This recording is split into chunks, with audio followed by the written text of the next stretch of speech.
Welcome to the Nordic Mythology podcast. I'm Daniel Farrand, owner of the company Horns of Odin. As always, before we jump into the show, I do have to plug our Patreon. I know everybody's sick of hearing it at this point, but it is the lifeline of the show and it's how we keep going.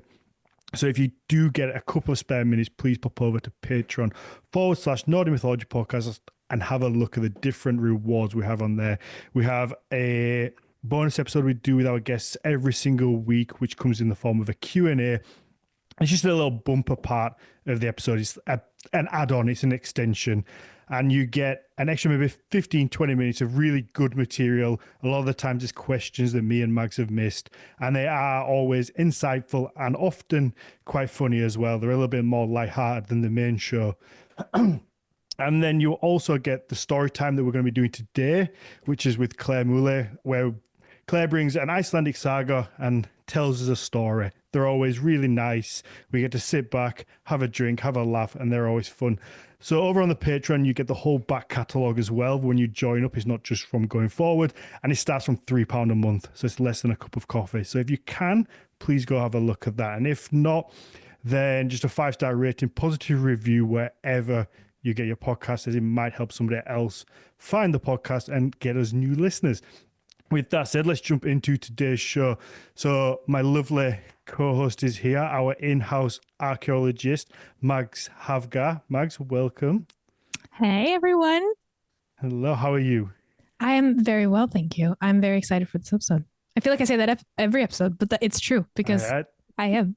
I am, because this is a topic that we've not touched ever before, and also I got ridiculed over this years ago, which I was told on the podcast before, but I will happily say again to our guest. It's very on brand for, the topics of this podcast. So what, me being ridiculed?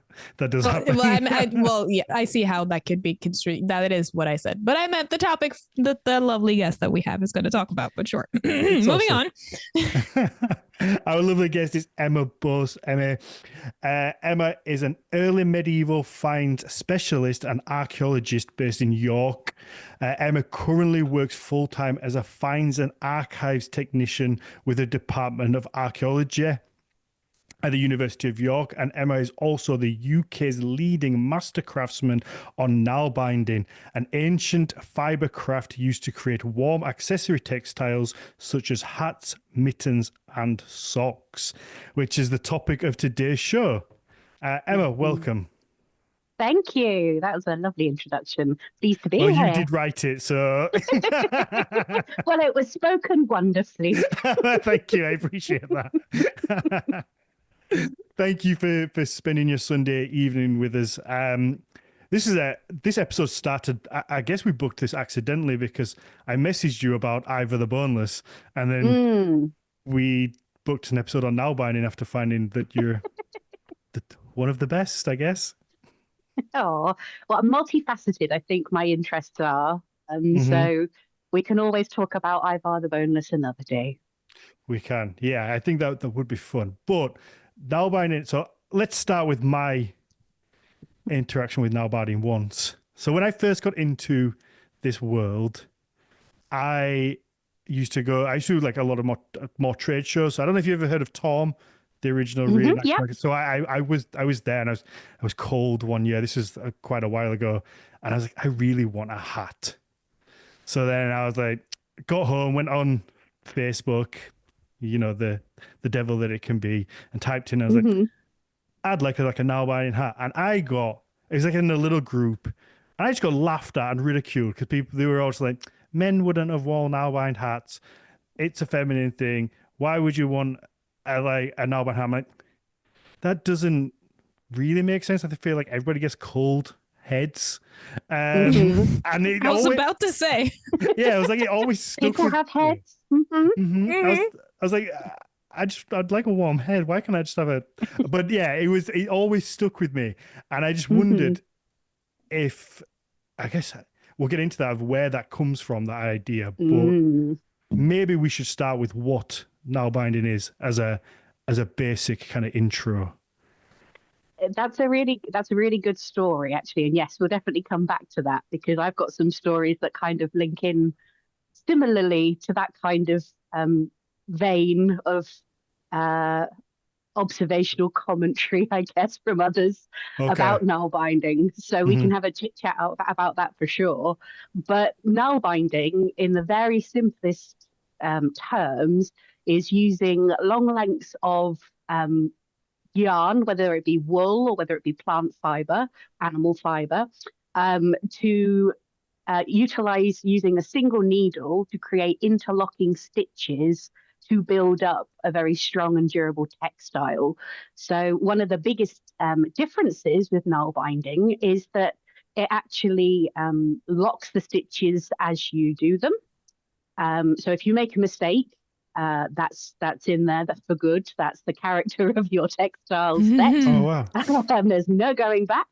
But it also means that you make items to last, which if we think about it from an archaeological and historical perspective, back in the Viking Age, we are talking about people making crafts that have that longevity and lifespan of items because, yeah, you got a cold head. You want to make sure you're warm and you're warm for a good few years. So Nalbinding has lots of different stitches, different cultural stitches. And I know we're talking about Nalbinding from a Viking Age perspective today, but it's actually a craft, it's a world craft that's over 10,000 years old that nobody knows about. Yeah, I've never heard of it outside of Viking Age. It's actually crazy. Is it how do we know that it's that old? Is it because we found the needles for the craft? We have textiles from archaeological sites in southern Israel, in the Nahal Mahar cave, that are very small fragments, but are very, or could be suggested as very early fragments of simple looping Nalbinding, for sure. So we do have archaeological evidence. The actual okay. Speaking as an archaeologist who does stuff with textiles sometimes, me, the fact that we have textiles that are that old is crazy. It's amazing, isn't it? Yeah, it's wonderful. It's really, really cool. And that's the thing. It's not just when you start to research into Nalbinding across different periods of time, but look into different cultural applications of it. We have pieces of Nalbinding from the archaeological record that have been found in South America, North America, China, you know, as well as the Scandinavian examples. We've got North African examples as well. It's one of those crafts that people have inherently developed, whether it's a local family craft and, you know, a stitch that develops based on your family grouping, and you may alter it slightly over time because you forget what you're doing, or you add an extra loop, or you pick up an extra stitch. It evolves very intuitively and very instinctively. And we can see that when you start to look at the archaeological examples around the globe. It's fascinating. It really is. So I assume that when you have different examples from different corners of the world, they would have, I assume, developed independently. It's not all from one source and then spread out. It's kind of just, an independent kind of growth. Yeah, that's the only suggestion we can go with at the moment, because to date there hasn't been a massive cataloguing and or assessment of archaeological objects that are made out of Nalbinding from different cultures and time periods. So there is certainly more research that needs to be done to help us try and ask those questions to see whether, this is a transmutable craft skill that's being passed around through different family groups and or extended communities, or whether it is, like you say, being developed purely within local communities and everybody is just instinctively developing their own techniques themselves. It sounds to me kind of similar to what we know of the kind of invention of the wheel a little bit, is that it suddenly starts popping up in different corners of the world without there necessarily seeming to be any sort of connection between it, that it's an intuitive thing that people have figured out on their own, separate from one another. Yep, very much so. I think so. And I think for me, it's very much reminiscent of how because I'm very much a craft crafter as well. I've always been a crafting child and now Mhm. adult and making mischief wherever I go with crafts. But with Nalbinding, I always remember being very, very young, and my grandma was a knitter, and I could never get knitting for the life of me. It would seem too complicated. I would unravel my stitches would fall off the needle, and I'd get frustrated. And I remember having this recollection of a very, very early age of being and saying to myself, why isn't there an easier way of making something just with the yarn and the needle? Why do I have to go through this convoluted process of something that may fall apart? Sorry, knitting. I feel you. That, isn't fulfilling what I personally need it to fulfill from like a crafting perspective.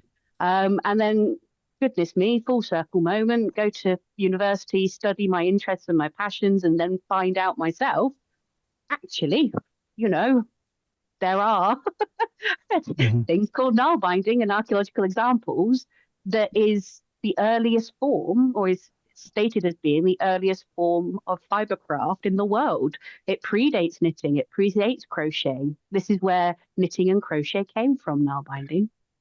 That would make sense. Okay.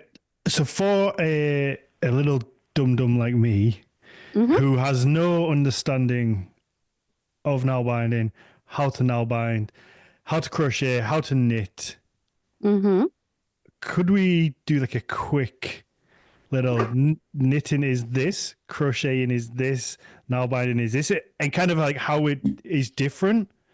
Yeah, definitely. Of course we can. Yeah. Thank you. So there are the easiest way to do it is to think about what you're creating with those techniques. So null binding, you will know that you are making an item out of null binding, or you're indeed encountering a null bound object, because when you look at the object or you're creating the stitches, you will see it's crossed. All of the fibers are crossed and locked in. They're not going anywhere. If you're looking at knitted items, they all tend to be loosely looped and attached to each other, but they will unravel. And then crochet is a slightly quicker method of making a knitted item, but again, it's based on a loop system rather than a knotted system. So knitting and crochet are more akin to each other than crochet and knitting are to null binding, if that makes sense. So That makes sense. So can I ask a question? So for example, this thing that I'm crocheting at the current moment, I've frogged this maybe 3 times and started again. But do I understand you correctly with what you said with the null binding being more of a knotted system? Like frogging a project, meaning unraveling it and starting again, is either A, impossible, or B, more complicated? It's more complicated. It is possible. Yeah. So you can undo your stitches if you haven't like really locked them in there with that tension, and made it difficult to like unhook again. So yeah, you can undo your null binding, but the important thing when you're learning to null bind is that you're learning the stitch or a stitch, which is the motion that you're using to create the depth of the thickness of the textile, as well as the external and internal patternation of it. But then you're also having to think about the rows. You build your textiles in null binding from a centrally knotted loop, and you spiral it out. It's all made in a circular spiraled motion. Oh, wow. Interesting. I didn't know that. You're having to make sure that the consistency is being kept mainly by you. You're not relying on your needle. Your needle is a guide to help you make the stitches. You are the quality control. You're the one that decides how big your stitches are, and the shape, and how much you increase or decrease or shape your item, or add more wool, add more color. So yeah, it's a bit more complex in that way too. Interesting. So you start from the center and work your way outwards? Oh. Yeah. Is that not how you knit? Do you not knit like I start, so for example, here I start on one around? edge. Like you can start from the middle and work your way outwards, but not necessarily. You can just start from one edge. So this is going to be a headband, right? So it's going to be Mhm. one edge of the headband. And then I just kind of go along until I got the length that I want. And then I'm going to sew it together to make a circle. Right. Okay. But I guess Hmm. if it That's how was I do it. I'm not saying that's now, the correct way to do it. It's just how I do it. but I Hmm. guess if I'm correct, is it if you were to now bind that, you would start and kind of go along the diameter of it around diameter Yeah. circumference, So, if, for circumference, example, the if you're, circumference around and build it up in a yeah, circle. that's it. So, for example, like if you were making a hat, you would start from the top on your crown of your head with a small circle, and you're now binding out and down over your head tightly. Same as with if you're making mittens, you're starting from your fingertips and shaping it around Mm, your hand. Same with your feet. Yeah, it's all about being able to shape around individual body parts in a huh. custom way, rather than Interesting. rather than it being standardized. Nail binding is not standardized, which I guess is the easiest way to explain it. Which is why I think people have been a bit confused about stitches and how similar or not it is to knitting or crochet and where does it fit in. So it's definitely, a very valid set of questions that you have. So Because it's a more, oh, sorry, go ahead. no, it's all right. After you, please.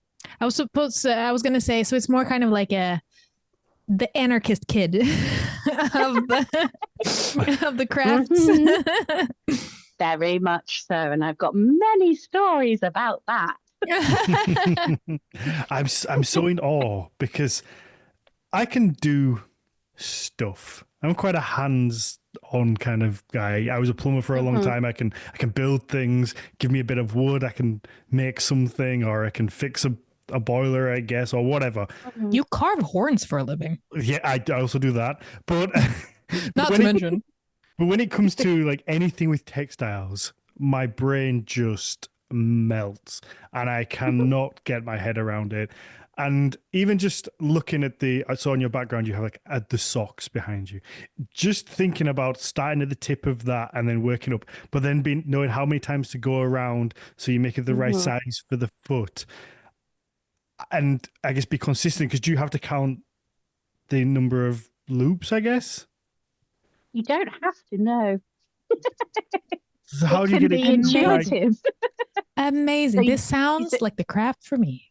yeah. So if of course, if there are many nail binders that I know that are very, very good and apply uh knitting and crochet techniques and use stitch counters to help them because that technique works best for them to like retain the craftsmanship practice, which is absolutely fine. But for me personally, well, I'll go with the nail binding anarchist analogy because I love that. What can I say? It just came to me. I really do like and have always loved to let the archaeological examples of null binding speak for themselves. So I've always looked at an object that is null bound and gone, okay, how have they made this based on the historical techniques that I know that they're applying potentially at this time and for this culture and their craftsmanship practices. So I don't want to make something that's standardized. I want to make something that is earthy and human and Organic. comparable to an Yeah. ancient craft. Hmm. I I love that because again, if you go back into like any type of Facebook reenactment group, they can sometimes be sticklers for stitch count, and they can be like, "Well, if you want to wear a tunic, it has to have 27 stitches across this part." And Mm-hmm. I've always been of the opinion that people are people, and some people will do more stitches because they want it stronger. Some people are lazy, and that's just Mm-hmm. how it is. So I like that Mm-hmm. it can be different and unique, just like we all are.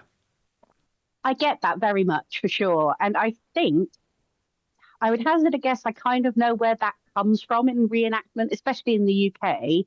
And I think it's because the way that we access archaeology and the way that we understand the past is through standardization. We assess something, we figure out how it's made, we give it a time period, we put it in a cultural pigeonhole of where we think it fits in. And I think it can be very easy to forget that, yeah, like you say, people in the past don't do that. We're doing that as scientists to be able to classify and understand the period from the past and the material culture from the past. But would there have been variety, difference, uniqueness, and variety in the historical Viking age? Of course. Of course there would have been, for sure. No. Could you now bind a sweatshirt or a tunic, let's say, like, because it seems as though, when you send me the bio, it's all small accessory items. Is that something that would have been done, or is there a different technique that's better for that? So historically and archaeologically, you have your warp-weighted looms for that. So for anything you want to make big swaths of fabric for, you have got your looms that you can weave on and create larger bits of fabric. And in the Viking Age, you've got a warp-weighted loom that would lean up inside your house, inside your hut, and you would be able to make fabric for your family. Everybody in the family would take it in turns, which is another really interesting thing, is that an awful lot of the time people tend to think that Viking Age textile working is just a woman's job. And although we have archaeological artifacts that are certainly found buried with females during the Viking Age, these skills are inherently important skills for people of the entire family to know. If oh my God, thank you. If you're going to want to have clothes, you might want to help mum and dad, do a bit of weaving in the evening. Yeah. Your fingers are cold. You want to learn from Uncle Olaf how to do some Nalbinding because he's pretty good at it. So copy him. You want a warm head? Yeah. That's sweet. The discovery people's head it goes long, doesn't it? Yeah. The practicality of the craft can get lost when you're viewing it through modern eyes. And I think as archaeologists, we're very fortunate because we're trained to look at it not through modern eyes. We're trying to put ourselves back in that ancient past of what were people doing and how were they doing it. I was actually talking about this today, how we live in an era of very fast fashion. If you're going somewhere nice, you can just go and buy a new t-shirt or new shirt from the shop, and we don't really think of it. For the most part, clothing is very accessible on all different levels, but it's accessible. You can get a t-shirt from Primark for £5, certainly. In the kind of developed world. So I think that we've lost that connection to the importance of being able to make fabrics and the cost of what it would be, not just financially, but time to make these things. It's just there now. We just do it. And certainly for me, like I said, I could do lots of handsy things, but you could give me a roll of yarn and a needle, and I'm not figuring that out for a long time. I'm going to be really cold for a long time before I figure out how to make something from that. And that's a skill that sadly is lost. It is. It really is. But the thing is, if we transmute that maybe into a historical Viking context, if you're my neighbour in the longhouse next door, and I hear you saying exactly what you've just said, what am I meant to be doing with this yarn? How do I make something? I'll be like, oh, well, I know he's really good at making carved objects. I want a carved drinking horn, or I want a carved piece of antler belt or something. Maybe he'll do a trade. Maybe if I teach him how to Nalbind, he'll give me one of these lovely carved things for free. And I think this is another thing that gets forgotten about craft practices in the past, is that, yes, there is coinage around, of course, but bartering and the transferable nature of different crafts within the community and the family is something that happens an awful lot of the time. So whereas nowadays, if you tend to feel really bad if you can't do something and go, oh, shucks, it's just not within my skill set. Whereas in some regards, back then, you probably got a little more time because you're busy surviving. go, well, I need to learn how to do this, otherwise my fingers are going to fall off. Mm-hmm. Exactly. And I also think that you would probably, especially when it comes to textile crafts like that, which at this point in time, meaning the Viking Age, seems to have been largely domestic, so taking place at home. It's not just something that, you know, you would have bartered for, but I also think it's something you would have, regardless of age or gender, you would have been around it. Whether or not you could do it, you'd be used to seeing it. Maybe you don't know exactly how to do it if you haven't taken the time to sit down and learn, but it wouldn't be a foreign concept to you. Exactly. Yeah. And one of the reasons why Nalbinding sort of becomes a bit of a useful craft, if you like, it's suggested not only in the Viking Age, in different periods of time and cultures as well, is because if you think about when you are weaving on a loom and making larger swaths of fabric for your tunics and your dresses and your hoods and your cloaks and such, you are going to inevitably end up with like meter-long straggly bits of wool that you've got no use for. Oh, hang on a moment. What do you use in Nalbinding? Long lengths of yarn that are about a meter long, so they're manageable to make into stitches. That's handy. So you're not actually in all of the textile processes of the Viking Age, the waste that you're creating is very little. So it's very sustainable. Yeah, it's very sustainable. You're utilizing as much as you can. Then added on to the fact that you said with the fact that pieces that are created from Nalbinding are very durable. So it's not like everyone, meaning that today I feel like, for example, just today I went out with my dog and I looked down at my shoes and I was like, oh crap, I forgot to take proper care of the leather here. I'm going to need to get new winter boots. But you know, you wouldn't necessarily have the same need. That was leather, so maybe not a great comparison, but you know, if you had a scarf or, you know, a hood, then that would maybe last you for years. The other interesting thing as well is that you've got the comparative use of different crafts and the complementary use of different crafts and techniques in the Viking Age as well. So you bringing up the shoes thing is actually really interesting when we talk about Viking Age socks, because here in York, we're very fortunate that we have the Jorvik Coppergate sock that was found during the excavations when they excavated in the city of York in the 1980s. And that was a perfectly preserved sock in York stitch, about a size 5 or 6. It did have lots of evidence, even though it was null bound, that it had been repaired. So it had been darned several times and then at some point discarded into a rubbish pit. But that sock, if you look at Viking boots and shoes, a null-bound sock is basically your internal slipper support. Yes, it's keeping your foot warm, but it's giving your footwear extra support, extra comfort, for extra waterproofness as well, because you're keeping quite a bit of the lanolin within your sheep's wool when you're spinning your yarn in the Viking Age. So when you start to layer your nail-bound sock into your Viking shoe, you could go on such a nice hike and have such lovely toasty feet.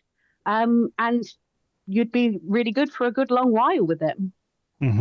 I suppose as well, when you make something yourself, you probably take a little more pride in it. And also, if these things are done in-house and there isn't just a shop where you go and get your nail-bound socks from, then if it becomes damaged, you have to fix it. It's not like today where, you know, if I get a hole in my sock, I just go and buy a new one and it costs me a £5 maybe, and that's it. And it's so easy to do, to just go and get some new socks rather than that having to fix stuff, which is, I feel is very sad that that's gone. And I'm guilty of it because I could learn to sew and stitch things and fix stuff, but I don't. Yeah, I think there is a slow change in the tide now, though, for sure. And I think especially in the UK, as we've started to just in general, everyday life, recognise that more. There are organisations like the Heritage Craft Association that are actually actively trying to support some of these ancient endangered textile crafts, and which Nalbinding is in the UK, is considered endangered because you can't sustain a full-time profession from it. And indeed, like you say, in the past, you would never sustain a full-time profession from it. Right. You Okay. would I'm make with it you. for your family, and for your local community. Is that because of the? I guess is that down to the time that it would take to make each? So if you were going to make me a Nalbound hat, I assume, and I know this from being a craftsperson myself, that you probably can't really charge a fair hourly wage for what it would take you to create each piece. Yeah, for sure. For sure. So just generally for a very simple, like beanie type skull cap that is null bound, that would take me about 80 hours. What? How many?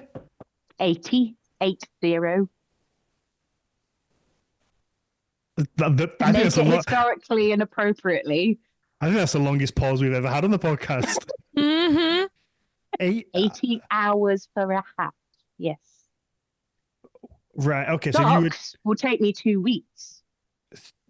So if you were charging £10 an hour, which is a fair wage, less than UK minimum wage, that's £800 for. Okay. And obviously nobody's going to buy that because you can go and buy a merino hat from hornsofodin.com for but you can go buy a merino hat for what, like £20, £30. You can buy a merino hat. So it's I guess you have to that's it. People weigh up the pros and cons of that, and that can appear in different ways. So there are other null binders in the UK that I know that have managed that issue by sort of, you either decide, you say to yourself, well, am I going to knock down the quality of the item that I'm making? So I keep the gauge a bit more open. I don't do it fully historical. I go for more of an artistic, modern twist or application. That kind of blend, I guess. Yeah, so that it can appeal to more people. You know, it makes the craft and the items that you make more appealing to everybody. Or do you stay very much within your lane of keeping it historical, keeping it as a archaeological replica, and know that, you've got a very specific group of people that can afford that will want that.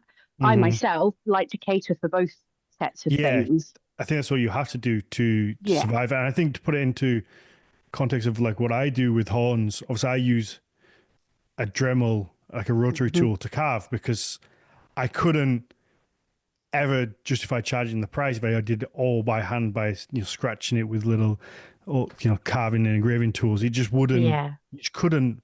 As much as I love doing it, you just couldn't make it pay, and you have to unfortunately kind of find that middle ground. But hopefully, it also probably brings people in and gets the awareness out there when it becomes more affordable. Yeah, I mean, and that's something that I very much aimed for now as well. So when I went back into working in full-time archaeology after COVID, after that time that happened, for me, it was a real struggle trying to survive as a full-time null binder. It was really, really hard. It was really, really challenging. So I had to utilize my other professional skill sets to be able to be like, okay, to survive, I need to do X, Y, Z. I need to reframe things a little. But because now I have reframed things and I'm in the position that I am hoping to be able to utilize my knowledge and talk to lovely folks like you guys and, teach people about null binding with my resources and starter kits and books and things, to be able to make it more accessible. My priority used to be very much of like, I must make 10 million hats to survive, to be able to feed myself. But now my priority is very much, I will make historical items, I will make artistic items, I will make fun items. But my priority is telling people about null binding and going, no, it does exist. yes, it is a very ancient craft, and many people have got loads of different cultural ways of interacting with this craft from a modern period as well. Yeah, I love that because I think you have to. I think it's so easy for people sometimes to say, "Oh no, you have to do everything the quote unquote traditional way," whatever that is. Because I'm sure everybody had their own variations on things, but also the Vikings were very kind of the words left my mind, but very resourceful. First of all, they weren't one people to begin with. Well, no, that's true, yeah. But they would have been very resourceful people. And you change and adapt to the times, and that's how we are now. You have to change and adapt to these things to survive in the day. And you can have the historically accurate part and educate, but also have this other side which helps feed and keep the other bit going. And you can have both things can exist at the same time. And did you say you do you have starter kits? Yes, yeah. In 2018, I wrote a book called Nalbinding for Beginners, which teaches folks how to nalbind. Yeah, from the bare basics, and that utilizes early Danish archaeological examples to learn how to start nalbinding with the simple looping techniques, because there are different stitches and different complexities of nalbinding. So it's not like you progress on a scale, but there are different levels of cultural complexity based on what stitch you do and how you do it. And an awful lot of folks with nalbinding tend to go for the really complex finish stitches early on, because you can make your textiles really quickly because you're utilizing more loops and more sort of up and unders of the needle to build up your textiles quicker. But you can get quite confused and confuddled quite quickly with the finished stitches, just because they are complex. If you lose track, then it's like, oh no. That's the thing, yeah. With nalbinding now, thankfully, I've been doing it for nearly 15 years. I can just sit there and nalbind, and much like, I imagine you can as well now, because we're being able to sit there and crochet. But yeah, if you put it down, at least it locks. With nalbinding, it's not going to unravel. Yeah, you no, come back to it.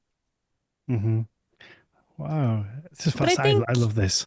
I think it's an interesting thing too, that what you talked about with, not being able to, having a sustainable career on it, because I'm thinking back in the day, especially since Viking Age, at least, in Scandinavia, it's usually they knew of coinage, but coinage isn't like the way that the economy works really yet. And I'm thinking that like nalbinding isn't necessarily, I would assume here, this is not me speaking as an academic, this is just me speaking as an archaeologist speculating on stuff, that nalbinding productions weren't necessarily intended as a career craft. And I'm not trying to devalue it in any way, shape, or form. Rather the opposite, that I'm thinking that it was the type of craft that was meant primarily for yourself and those around you.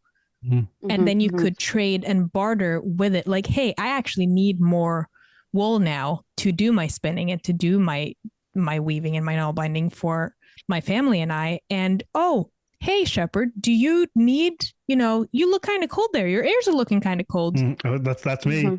Yeah. Do you need me to nalbind you, a cap? I've got wonky mittens. One's longer than the other. And then I could get some wool. Would that be a fair trade? That kind of. Exactly. And that's the kind of thinking I think we need to switch on to regarding sort of Viking period and Viking Age crafts, is that we already know that when we look at archaeological sites at York in Coppergate and Berka in Sweden, especially in the 10th century, when we start to see the early upscaling of some of these craftsmanship areas in these settlement sites, that the blacksmithing, the smithing is booming, and the antler workers are booming, and the glass makers are booming. Everybody's having a boom because there's so many people seeing what they're making and wanting to utilize that. But even in the 10th century, even though we've got about 5 extant examples surviving that are Nile bound from that time period, they're all single items and have probably just sadly been casually lost.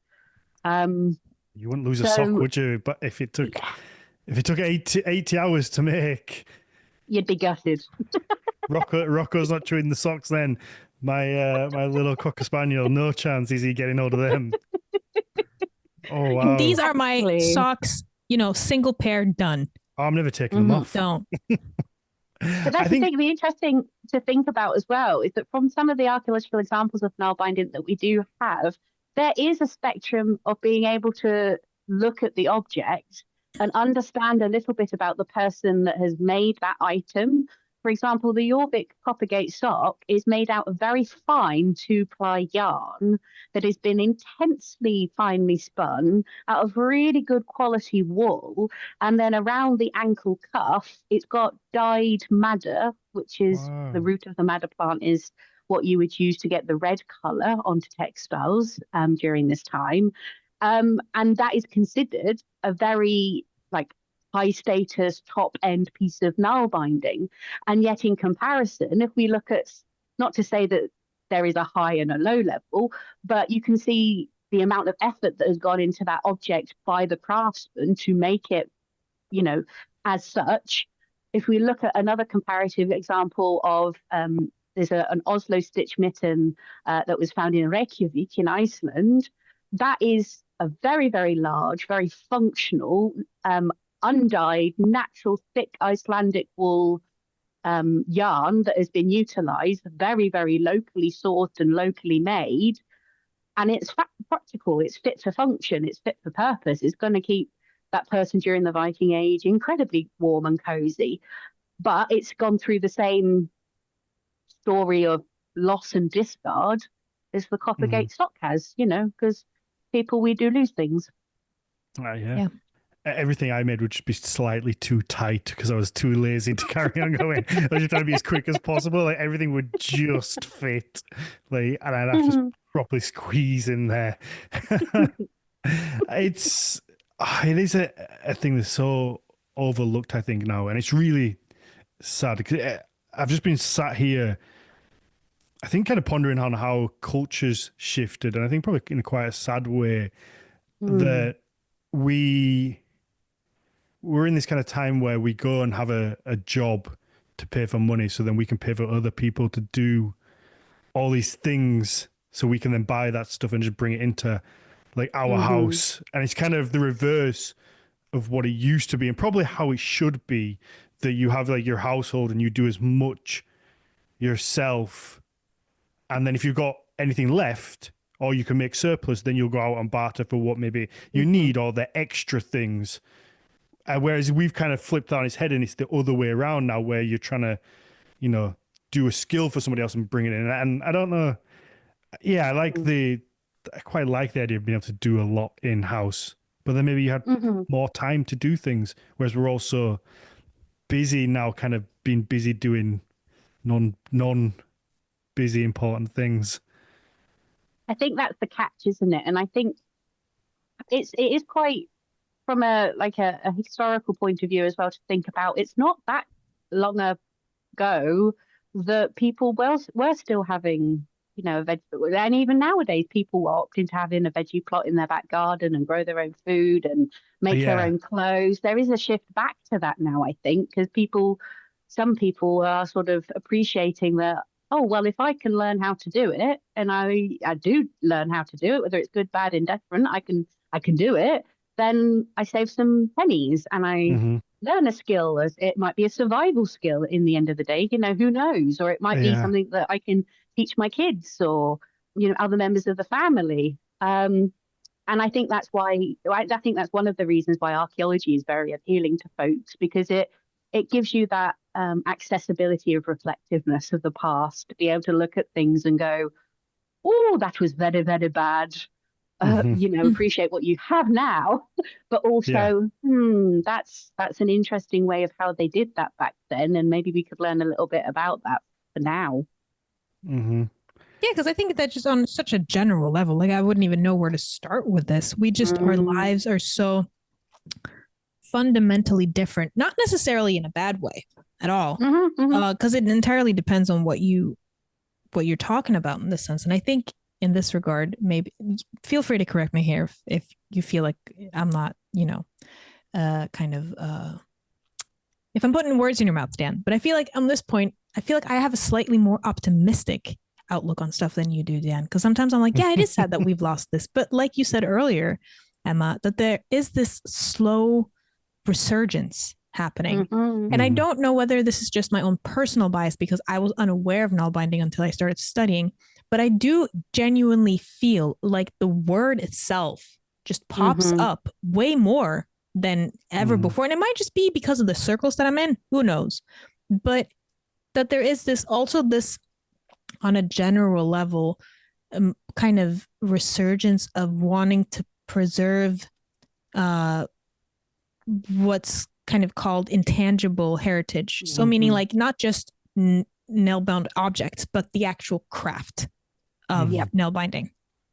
So making sure that not just stuff that is made this way exists, but that we know how to do it. So there's so many things that we actually don't know how to do today, where we look at the thing, we're like, well, we think they must have done this and this and that. And then we try to recreate it and we're like, what?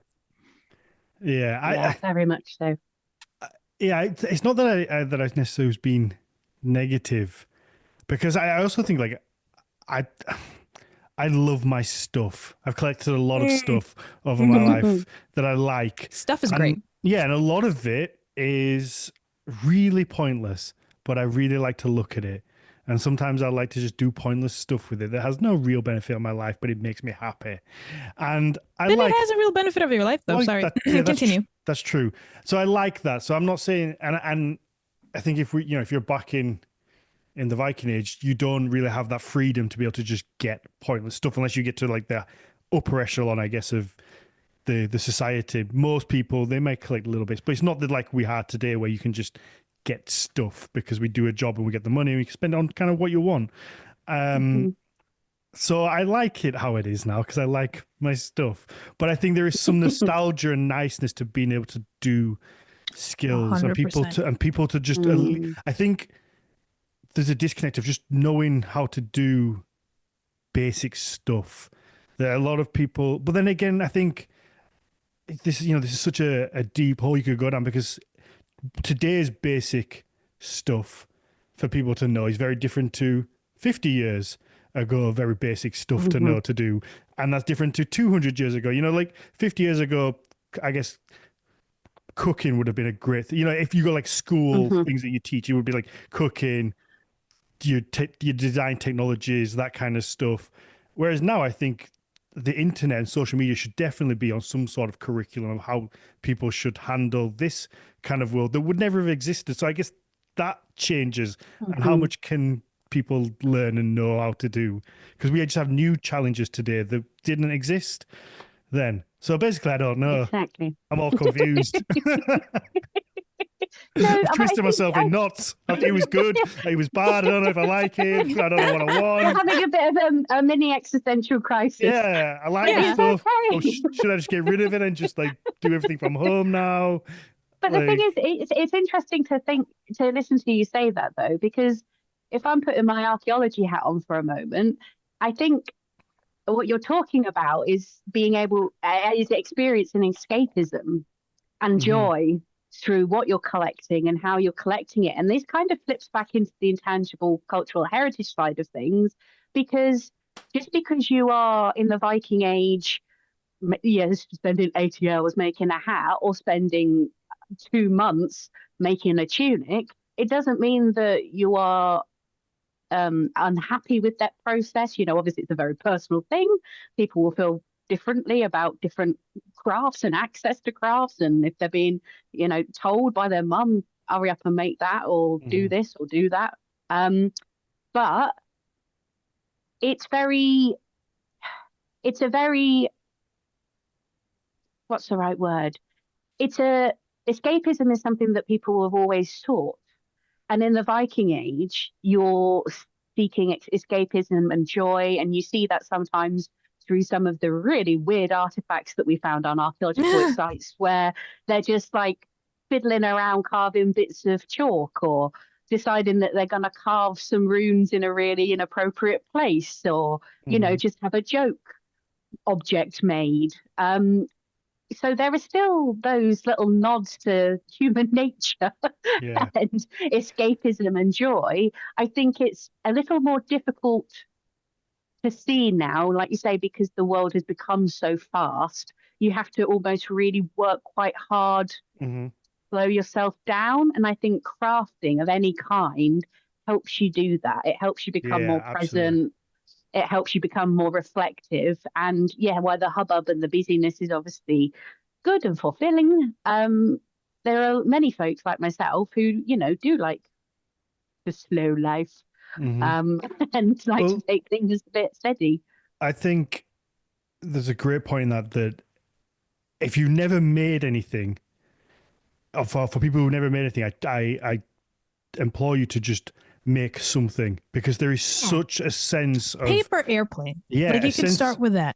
A sense of self-worth, and you just feel really happy, and there's that achievement, and you will value it. You could, like, I know, I guarantee if I picked up Nalbinding and I Nalbinded a sock, you could send me one that was perfectly done, historically accurate, and I would value that, and I would really appreciate the time that went into it. But if I spent 80 hours of my own time doing it, and it would probably be a little bit shit, it wouldn't be anywhere near as good quality as yours, but I guarantee I would probably value the one I made more, because I've spent my hard-earned time on it.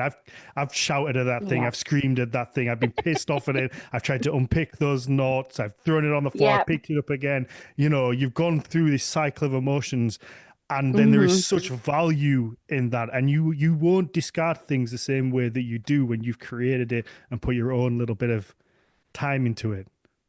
Exactly, very much. And I say that to some of the students that I've taught Nalbinding to in one-to-one sessions, when people are like, I've got your resources, but I'm really struggling with this. They're like, I think I'm just not quite grasping it, or it's not quite clicking. Can I have 5 minutes with you? And it's like with any skill, it's practice and it's confidence. I say an awful lot of this to the archaeology students that I teach as well. It's just getting that good understanding and that learned technique so that you can apply it. And then, if you've given it a crack, you've done your best of it, and you've gone, actually, it's not for me. Thank you very much. That's fine.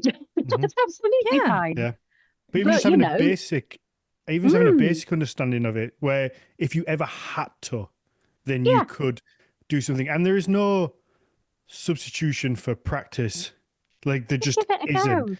You could give somebody all the resources in the world, all the theory in the world, but until you actually do it and practice it and repeat it time and time and time again, then you'll never be perfect at anything. Well, I'm exactly, and I'm very much a case in point, in fact, because from, I don't know, I think I popped out the ground as an archaeologist. It was just kind of an inherent thing for me. I love that. That's very fitting, though, isn't it, for an archaeologist? Just popped out the ground, fully formed. Let's start digging holes. Marvelous. Yep. But I was always really, really interested in Viking Age material culture. But for me, it started, I did all of my undergraduate and postgraduate research on the Viking Age shield and Viking Age weaponry and artifacts of weaponry. And it took me forever to be interested in textiles. And it wasn't until I found and met a very lovely Swedish archaeologist who came over for the Jorvik Viking Festival in York, who was from the Museum of Gothenburg in Sweden. And we sort of like instantly clicked, and we just really got on very well and started chatting. And then she invited me back to her flat with some of her other colleagues. They were having dinner and doing some Nalbinding. And I was like, what's that? Let's give it a go. And it started from there for me, being able to be, you know, invited into a completely different group of people's culture and expression of craft. Just completely sort of blew the lid off of it all for me, really. all those years ago. And that's what started me going on the journey of, oh, they still do this craft very, very actively as part of their culture within Sweden today. How old is this craft? And when you open that lid of a can of worms, oh, you can go down so many wonderful little journeys. Yeah. And you never run out, right? I feel like that's archaeology in general. But usually you never, there's always new questions to ask. There are always new paths to investigate. Yep. So you're never done in a good way. Yeah. Always new things being discovered. And also I'm an archaeologist that really loves reassessment. I'm very much a bit on the like, I love it if we can do something once really well, great.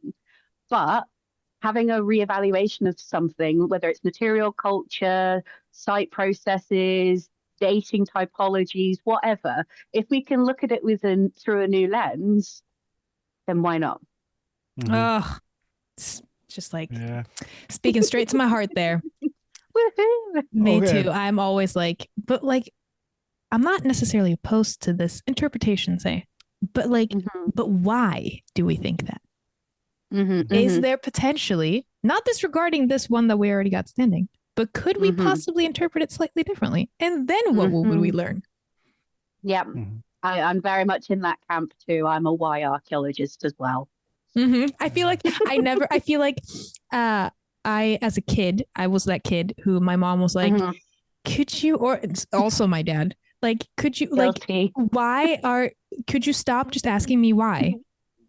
And I'm like, I was like that. But why? I feel like every kid is like that to a certain extent. And then I kind of, in quotation marks, grew out of that until I became an archaeologist. And now I feel like I'm embracing that kid. And I'm like, but why though?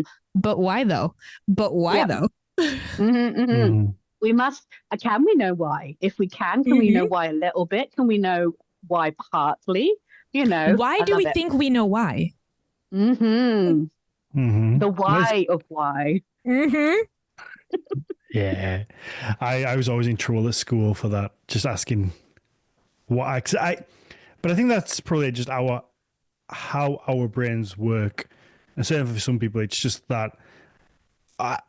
Certainly, I think at school where they're teaching you just a thing, and not always like the reason why something is or how it gets to be that thing. It's just you need to know this to pass the test, and that's it. Certainly in some British curriculum anyway. And for me, that was never enough. It's like, well, if you don't tell me this, how does it get to that? How does that become this? Or what's the reason for that? And the teachers don't always have the time to go into that. But for me, I was just always like, but I want to know why. Because then I'll understand it better if I know how it goes from A to B. I don't just want to know the B. I completely agree with you there, for sure. All right, before we run out of time, I have 3 things I think I'd like to touch on before we go. Firstly, you laughed at my lovely story earlier about the hut being primarily for women. Is there where does that come from? And it's a reenactmentism. Is that it? It's not. There's no like necessarily historical. I love that phrase, reenactmentism. Because when they ridiculed me, there was a lot of them. I thankfully it was online and it wasn't because I tried to. I'm an argumentative little fucker sometimes, and I really tried to back my corner. I was like, well, people are people. Like, surely somebody's wife would have made them a nylon hat if so inclined because their head was cold. This is idiocracy. Of course, somebody would want a hat. Like, and I was just trying to be really logical about it, but I got bashed.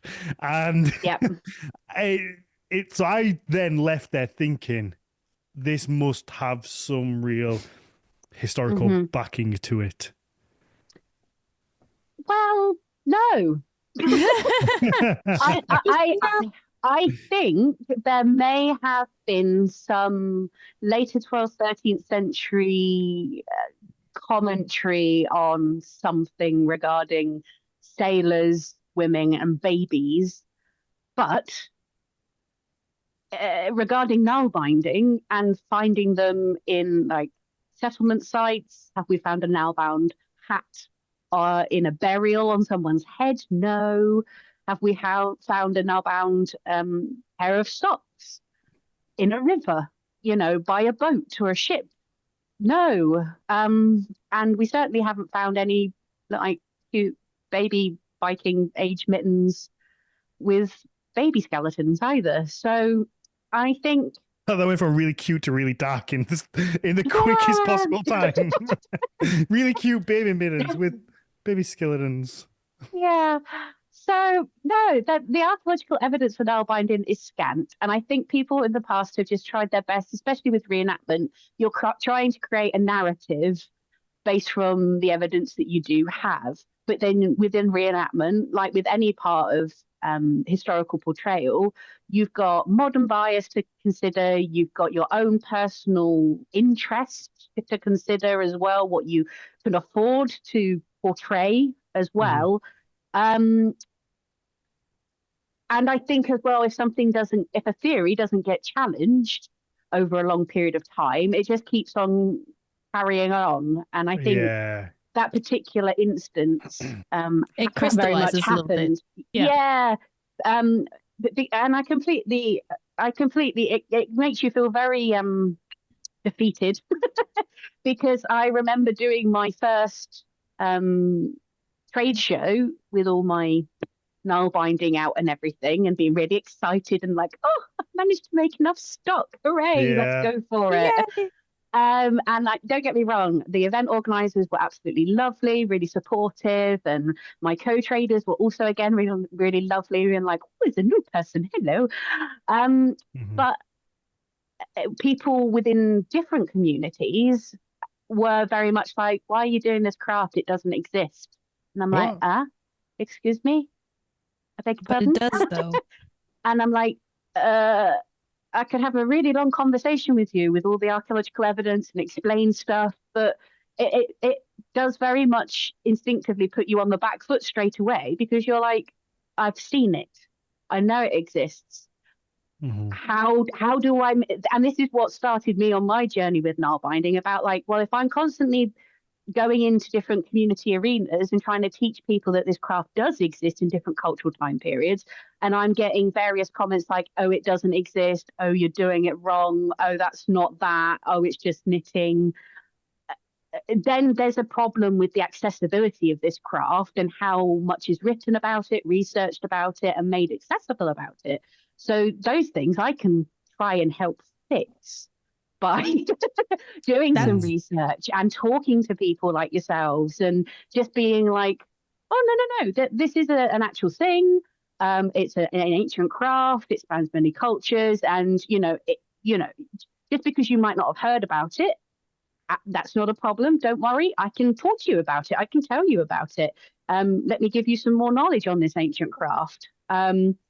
So, 15 years ago, the first interaction I had was, it doesn't exist. And I was like, oh, damn, I've chosen a craft that doesn't exist. What am I doing with my life? I should go away and rethink myself.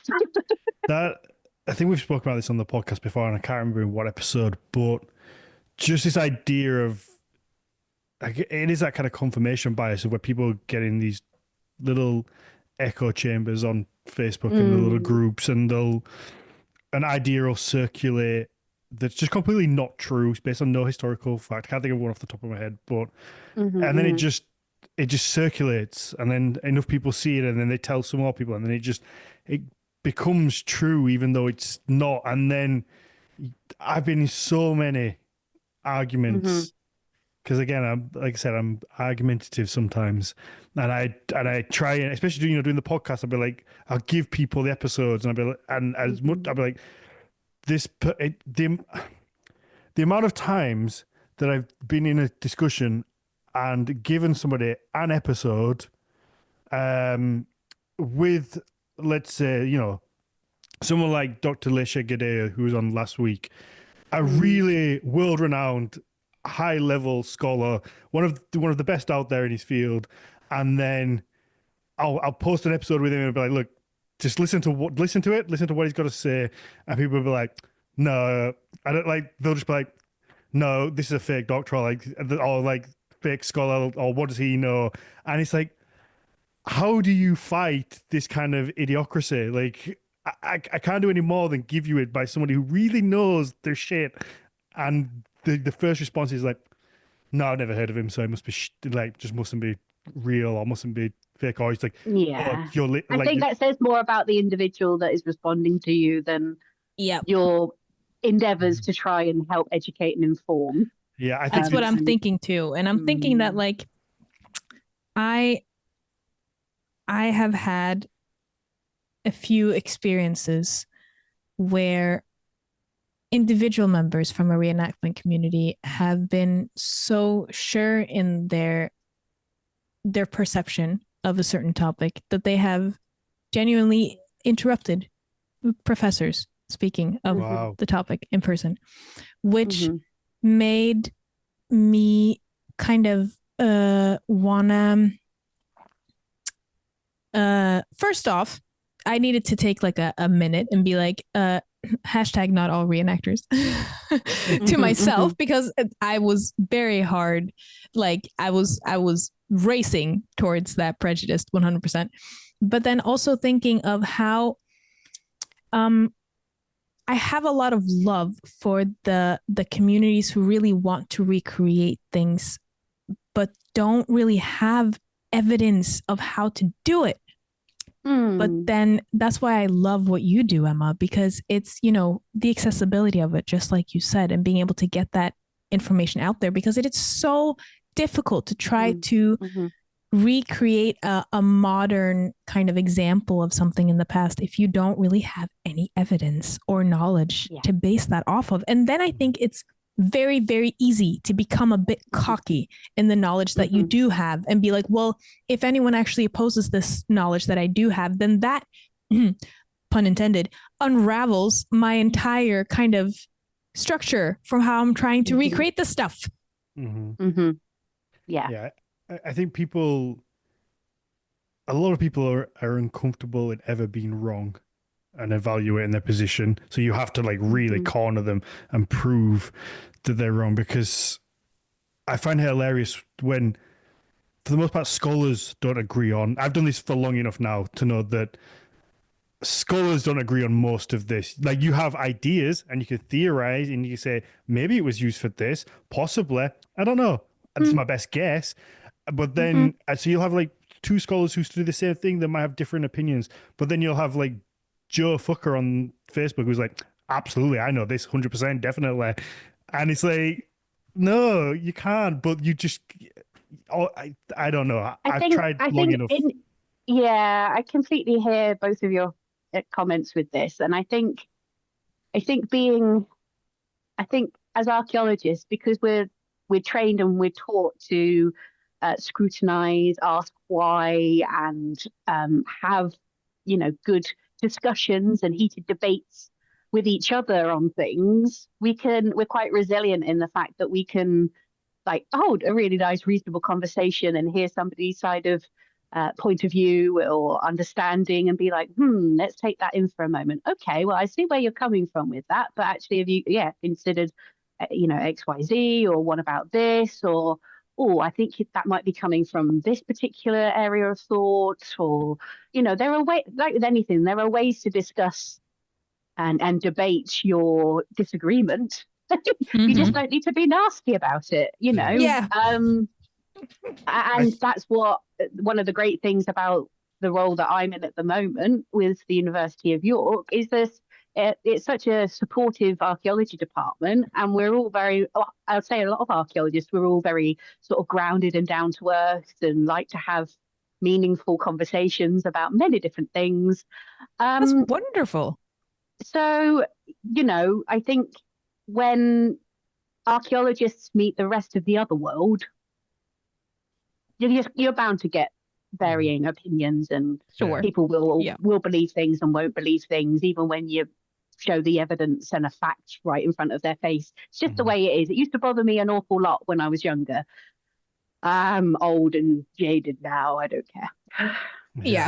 I think I think that one of the things that anybody getting into learning about the Viking Age or just being interested in this topic, and probably this goes for life in general, one of the best things you can do is just learn to be uncomfortable. Well, learn to be comfortable in just not knowing, or learn Mm, to be comfortable in just not having the answer either way. Just be comfortable in that space of maybe, or yeah. possibly it was this, but maybe it wasn't.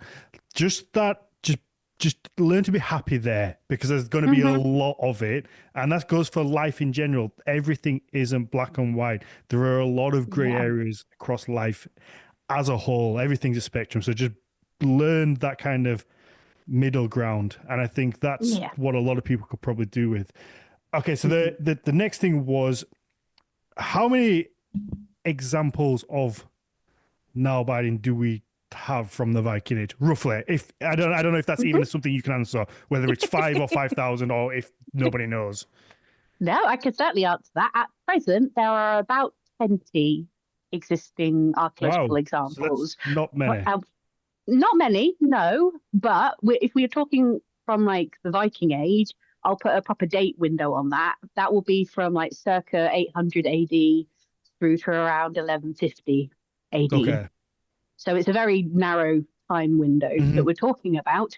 And yeah, this is the examples are mainly from the British Isles, Iceland, Norway, Sweden, Denmark, Finland, Russia, Latvia, Hmm. interaction, and in contexts whereby you've got Viking settlement, trade, interactions going on. Is it just patches of material, or is it like, do we have whole items in any lucky We cases? have a mixture of both. Yeah, yeah. We've Hey. got a whole, we have a mixture of both, which is really, really nice. So we do have fragments of Nile-bound items that have just, for whatever reason, whether it be preservation within the ground, the anaerobic conditions within the soil hasn't been to a good enough standard that parts of it have decayed and disappeared, and we're only left with a certain amount left, or indeed completely the opposite, whereby the conditions for organic preservation is top notch. And we've got a whole sock preserved, we've got a whole hat preserved, we've got a whole mitten preserved. So we've got both ends of that, which is really nice. It would just be really nice to find more examples of null binding in general, because I also think whether you're a research archaeologist or a commercial archaeologist, if you don't know what null binding looks like, you could very, very easily just dismiss it as a bit of modern textile, maybe, or just not retain it or collect it. So that is a challenge from a retrieval point of view. There we go. I get that. I gotta also admit, just like a little fun aside, Dan, when you said, "Oh, so not many," I went, "Oh, that was way more than I expected." That we had 20 examples. I was like, "Wow." You know what? I thought, I actually have to confess, because after I said that, I thought in my head, I was like, you know what? Actually, that's probably more than I thought. If you were going to ask me before, I probably would have guessed less than that.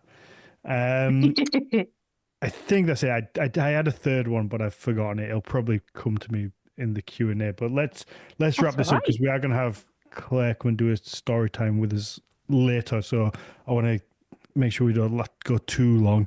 Mhm. Emma, thank you so much for joining us. Do you want to let people know where they can follow you, the shop, buy your bits and pieces? Definitely order one of the little starter sets, because that sounds amazing. I love that you've done that. That's something that I feel like I could pick up and have a go with myself. And yeah, anybody listening, go and get something. Get a Nowbound hat. Be a man rocking a Nowbound hat. Fuck Oh the yeah. yeah, fuck the whatever. Fuck the Big, patriarchy. yeah, Actually. just get that get those warm little heads going.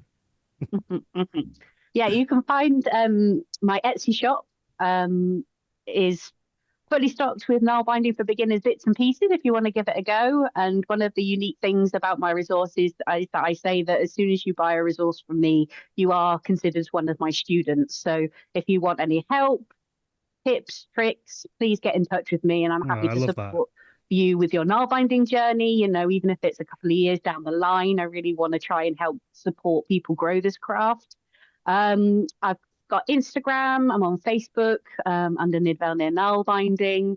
And I've tried to compile things into a bit of a link tree on Instagram. So you'll find all my other academic research and bits and pieces on my Academia UK page as well. So lots of things to browse. Yeah, and hopefully we will do this again in the future, and we will talk about artifact identifying, because I think that would be a really fun I topic. very much want to. Yeah, that would be awesome. That sounds like the job. This is a very easy conversation, so they're always fun when the conversation just flows. And I remembered what my third question was, thanks to Jennifer in the chat, so I'm going to hold it for the Q&A, and it's about the different stitches that you mentioned, so we'll come back to that. So if you do want to hear that, go to Patreon/Nordic Mythology Podcast, get the bonus episodes on there. They're a little bumper part of each show, and like I say, you get the whole back catalogue, so years of extra material at this point. And Mags, where can people find you and all the things you do when you do post? When I do post, I am mainly on Instagram. That's Archeomags, Archeo with a K. There we go. And for me, it's Daniel_Farrand1 for my personal little bits and pieces, my little hikes, and then the business, Horns of Odin, and then Nordic Mythology Podcast across the board. Definitely go to the YouTube and the YouTube. Oh, what a dad phrase that was. The YouTube. Oh my God, I'm just showing my age. I'm going to have to get him to cut that out. Definitely go to YouTube. Don't cut. Keep it in.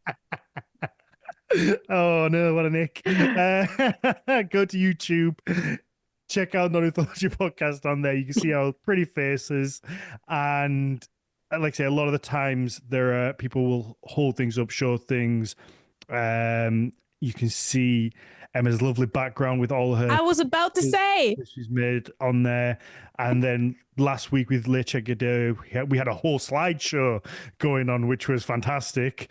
And yes, go on there, hit the subscribe, hit the bell button, and that's a wrap. Thank you.